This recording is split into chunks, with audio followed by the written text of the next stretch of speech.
E aí, estudante? Mais uma aula do nosso curso básico de vetores.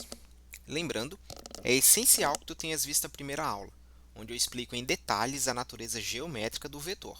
Outra coisa, esqueci de falar no vídeo anterior qual a bibliografia que eu estou utilizando para as aulas. São várias, eu vou pegando uma explicação de um livro, de outro, mas a principal é essa aqui, que é o livro de vetores do Paulo Winterli, que é um autor bem consagrado no Brasil. Foi professor muitos anos na URGS e na PUC, aqui do Rio Grande do Sul. Basicamente, estou seguindo os tópicos dele e vou complementando com outros livros.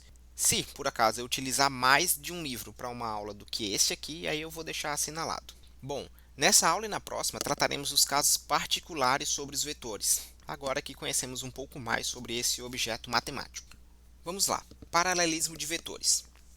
Dois vetores eles são paralelos e a gente vai indicar por barrinhas paralelas inclinadas igual a gente indica na geometria plana. Por exemplo, vetor K paralelo ao vetor U, a gente diz que esses vetores eles são paralelos quando os seus representantes têm a mesma direção. Sobre direção eu falei bem detalhado no vídeo passado, mas só relembrando, o vetor é um objeto livre.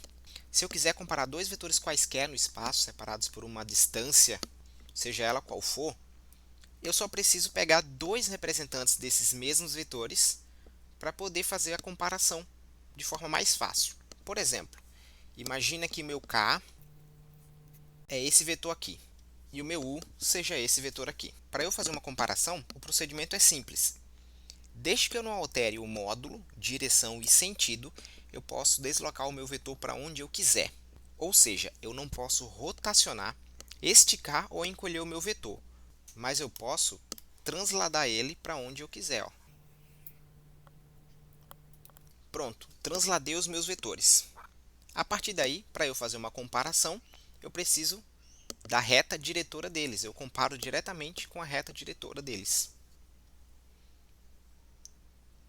Traço a reta diretora K,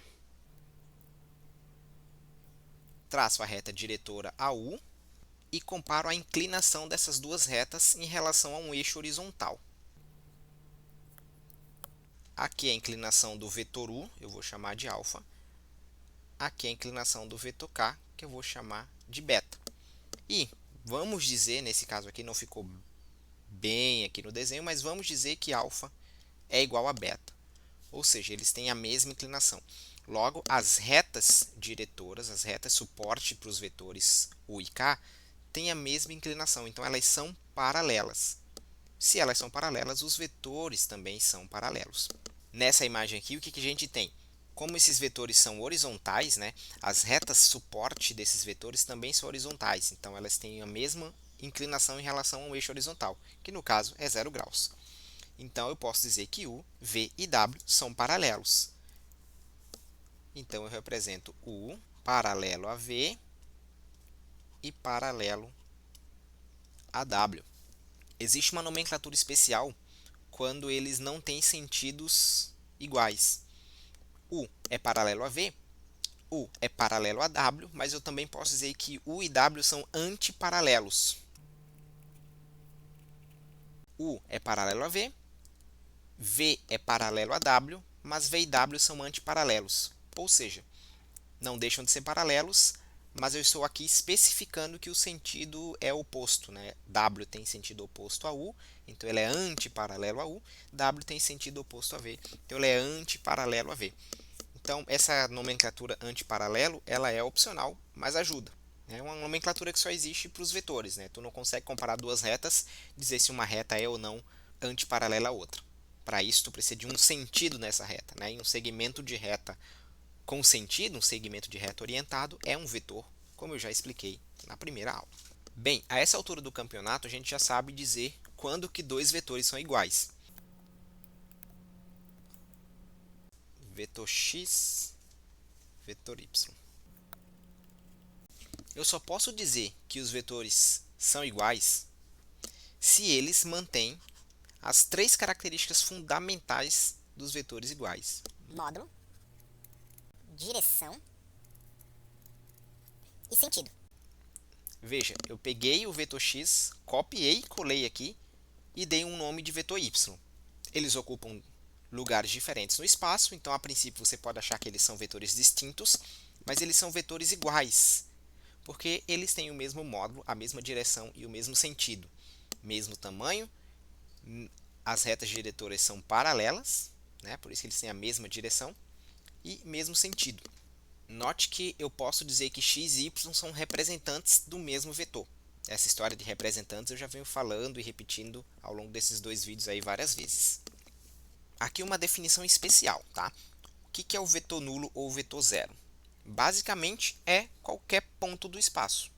Qualquer ponto do espaço pode representar o vetor nulo, que eu represento com um zero e uma setinha em cima. Se eu estiver utilizando a nomenclatura origem-distância, por exemplo, esse meu vetor que começa em A, termina em B, eu posso representá-lo como AB e uma seta no sentido do vetor, sentido de A para B. Essa é uma representação origem-extremidade. Começo no A, termino no B. Eu posso representar o vetor zero dessa mesma forma. Como que eu represento? Com origem e extremidade no mesmo ponto. Por exemplo, se meu ponto aqui é o ponto A, eu posso dizer que o meu vetor nulo também é o vetor AA, com minha setinha para cima, ou seja, extremidade coincidindo com origem. É bem intuitivo se a gente pensar nisso como deslocamento. Por exemplo, se eu realizar deslocamentos sucessivos, mas parar no mesmo lugar, no fim das contas eu não me desloquei de fato, né? No somatório geral eu parei no mesmo lugar. Voltei à estaca zero.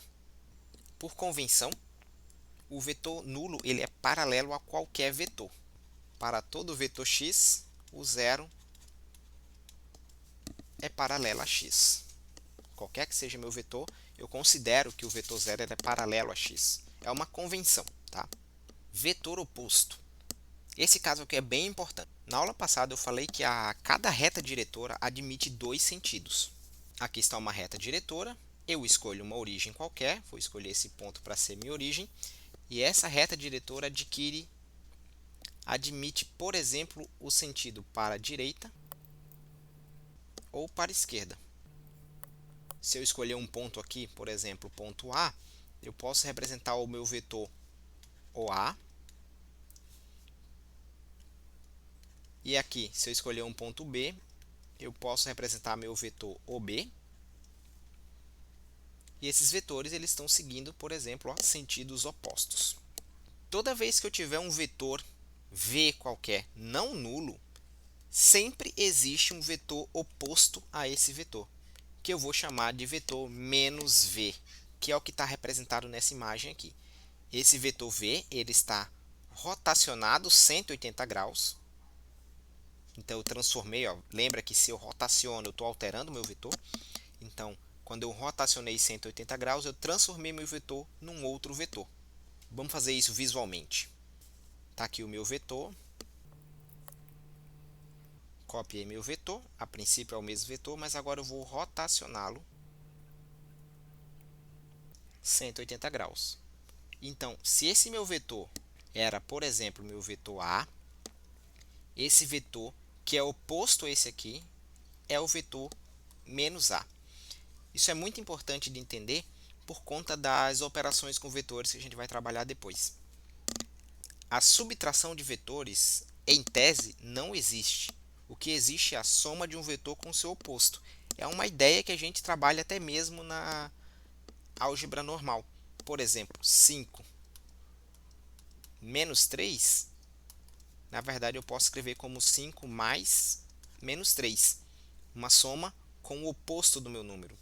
A questão dos vetores é a mesma coisa. Quando eu precisar subtrair dois vetores, eu tenho que ter em mente que, na verdade, eu não estou subtraindo dois vetores, eu estou somando um dos vetores com o oposto do outro. E o oposto do vetor é exatamente isso. É um vetor que tem o mesmo módulo, a mesma direção. Veja que as retas são paralelas, então tem a mesma direção, mas tem sentidos opostos. É assim que eu defino o meu vetor oposto. Então, o vetor oposto a A é o menos A. É assim que eu represento. Se eu estiver utilizando nomenclatura origem-extremidade, por exemplo, se aqui for A e aqui for B, esse ponto aqui segue sendo A, esse aqui segue sendo B. Só que esse vetor ele é o vetor AB. eu estou saindo de A, chegando em B. Já o vetor oposto, na verdade, é o vetor BA. Eu estou saindo de B e chegando em A.